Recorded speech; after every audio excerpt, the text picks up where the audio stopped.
Hi friends, welcome to my channel. நம்ம சேனலில் நம்ம இன்றைக்கி என்ன பார்க்க போகிறோன்னா, ரொம்பவும் சூப்பராக ஹெல்த்தியான ஒரு ஈரல் வறுவல் தாங்க. ரொம்பவும் டேஸ்ட்டாக குயிக்காக எப்படி செய்யுதுன்னு பார்க்க போகிறோம். இந்த மாதிரி செஞ்சு கொடுத்தீங்கன்னா ஈரலே பிடிக்காதவங்க கூட நல்லா கேட்டு விரும்பி சாப்பிடுவாங்க. வீடியோக்குள்ளே போகிறதுக்கு முன்னாடி நம்ம சேனல் இது வரைக்கும் சப்ஸ்கிரைப் பண்ணாதீங்க, சப்ஸ்கிரைப் பண்ணிக்கோங்க. அப்படியே நம்ம சேனலுக்கு ஒரு லைக் போட்டு விட்டுருங்க ஃப்ரெண்ட்ஸ். இப்போ வாங்க வீடியோக்குள்ளே போகலாம். ஈரல் இந்த அளவுக்கு நல்லா வாங்கி எடுத்து வச்சுருக்கேங்க. நல்லா பெரிய பீஸாக இருக்குது. நம்ம குட்டி குட்டி பீஸாக கட் பண்ணி எடுத்துக்கலாங்க. உங்களுக்கு பெரிய பீஸாக சாப்பிட்ணுன்ட்டுனாலும் நீங்கள் பெரிய பீஸாக எடுத்துக்கோங்க. நான் பெரிய பீஸாக வேண்டாம் அப்படின்றதுனால சின்ன பீஸாக கட் பண்ணி எடுத்துக்கிறேன்.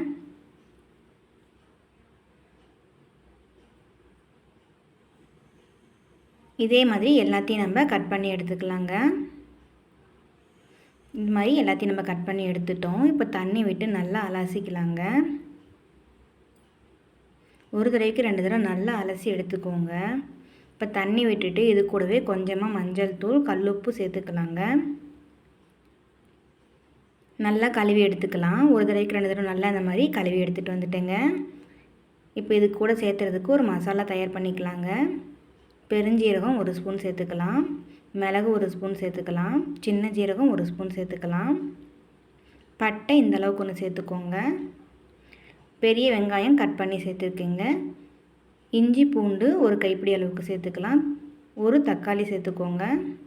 இப்போ இது எல்லாத்தையும் நல்லா நைஸாக அரைச்சி எடுத்துகிட்டு வந்துடலாங்க. இப்போ நைஸாக அரைச்சி எடுத்துகிட்டு வந்துட்டோம். இப்போ இந்த பேஸ்ட்டை வந்து ஈரலோடு சேர்த்துக்கலாம்.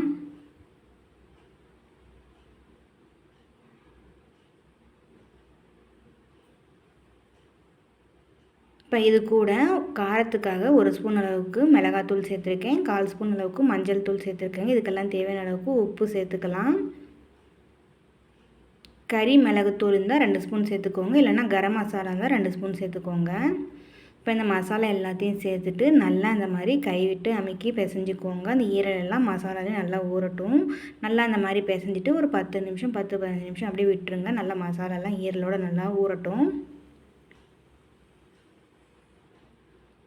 இப்படி செய்கிறப்ப ஈரலே பிடிக்காதவங்க கூட நல்லா கேட்டு விரும்பி சாப்பிடுவாங்க. கண்டிப்பாக நீங்களும் ட்ரை பண்ணி பாருங்கள். இப்போ தாளிக்கிறதுக்கு வாணலில் ஒரு 4 ஸ்பூன் அளவுக்கு எண்ணெய் விட்டுக்கலாங்க.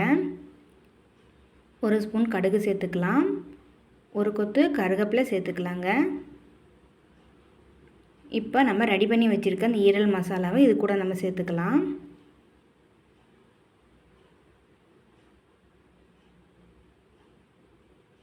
ஃபஸ்ட்டு தண்ணி எதுவும் சேர்த்தாமல் மசாலா மட்டும் ஃபஸ்ட்டு சேர்த்துக்கலாங்க.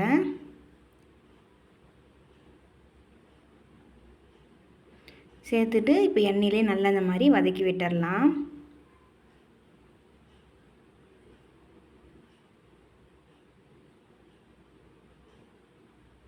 நல்லா இந்த மாதிரி கலந்து விட்டதுக்கு அப்புறமா நம்ம அரைச்ச பேஸ்ட்டு ஜாரில் இருக்கு இல்லைங்களா, அதில் ஒரு 1/4 டம்ளர் அளவுக்கு மட்டும் தண்ணி சேர்த்துட்டு இது கூட சேர்த்துக்கலாங்க. தண்ணி நிறைய விட்டிங்கன்னா குழம்பு மாதிரி ஆயிரும். உங்களுக்கு வறுவல் மாதிரி வேணும்னா தண்ணி கம்மியாக சேர்த்துக்கோங்க.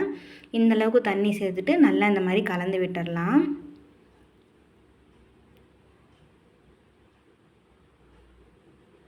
கலந்து விட்டுட்டு தட்டு போட்டு மூடி ஒரு 10-15 நிமிஷம் விட்டோம்னா ஈரல் நல்லா குயிக்காகவே வெந்துருங்க. அப்பப்போ எடுத்து நீங்கள் கிளறி விட்டுக்கோங்க. அவ்வளோதான் ஃப்ரெண்ட்ஸ், தண்ணியெல்லாம் நல்லா ட்ரை ஆகி சூப்பராக நமக்கு ஈரல் காரசாரமாக தயாராகிடுச்சு பாருங்கள். இந்த ஸ்டேஜில் நம்ம ஸ்டவ் ஆஃப் பண்ணிடலாம். ஆஃப் பண்ணிவிட்டு மல்லித்தலை தூவிக்கலாங்க வாசத்துக்காக. இப்போ மல்லித்தலை தூவிட்டு அதையும் நம்ம நல்லா கலந்து விட்டுடலாம். அவ்வளோதான் ஃப்ரெண்ட்ஸ், ரொம்பவும் குயிக்கான டைம்லேயே சூப்பரான மசாலா ஈரல் வறுவல் எப்படி செய்யுது நம்ம இந்த வீடியோவில் பார்த்தோம். இந்த வீடியோ உங்களுக்கு பிடிச்சதுன்னா மறக்காமல் நம்ம சேனலை சப்ஸ்கிரைப் பண்ணிக்கோங்க. அப்படி நம்ம சேனலுக்கு லைக் போட்டு விட்டுருங்க ஃப்ரெண்ட்ஸ். தேங்க்யூ.